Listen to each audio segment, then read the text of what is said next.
you think it hurts? Hurts?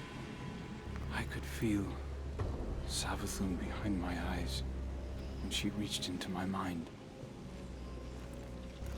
What do you think these Hive feel when you reach into theirs? I also find the Scion's methods unsettling, but they can uncover Savathun's plans more efficiently than I ever could. Better to just put them out of their misery. Keitel believes these Hive might hold deeper secrets. Do not make the mistake of thinking these things deserve your sympathy. Even though they have the light. Maybe you were the wrong person to put on this assignment. They may be our enemies, but this feels like a new low for the Vanguard. For Zavala. Watch your mouth. You New Light see Zavala as some toothless diplomat, but you wouldn't believe what he's sacrificed to become the man he is. Someone who will make the hard choice, and make sure his people understand why. Then I can't wait to hear the speech about all this. You want a speech? Today the Vanguard did what had to be done. Mercy prevailed. Speech over. Say it a little louder. I don't think this guy could hear you. This doesn't look like mercy to me. Then you're not looking hard enough.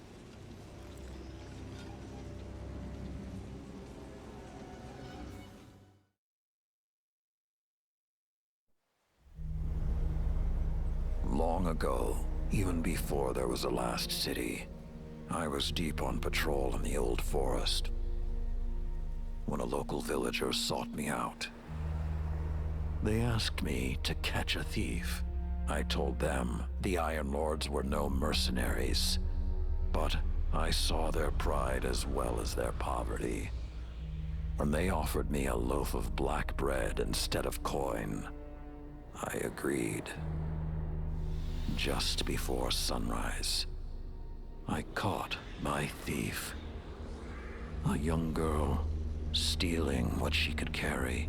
Food when she could find it, coin when she couldn't, weapons to protect what she had taken. There was no fear in her eyes. She said the bandits in the forest ordered her to steal in exchange for protection. The penalty for theft in those times was death. Instead, I pulled the crest from around my neck and pressed it into her hands. I told her the wolves would protect her. In a settlement rich with stolen supplies, I found the bandits and cut them down. 38 lives to spare one. And for a time, I believed that was mercy. Many winters passed before I found myself back in that part of the old forest. This time, no one sought me out. So I sought them instead. Wind blew through rotted wood and rusted metal where the village once stood. And behind it, graves. Then piled stones, then bare mounds of earth, and then a pit. My blood was high. I tore through the forest, hunting for those responsible. Finally, in a settlement rich with stolen supplies, I found her. A lightless woman, with my crest around her neck. There was no fear in her eyes. She spoke plainly. When the villagers could no longer tithe, her wolves no longer protected them. She bled them dry, and when they had no more to give, she sent in her men, unleashed her wolves. Mercy to an enemy cannot come at the cost of mercy for their victims.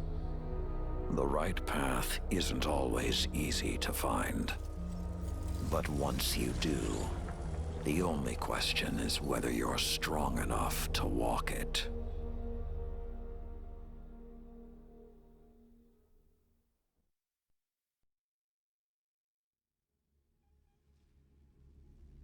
Consider that the next time you feel pity for our enemies.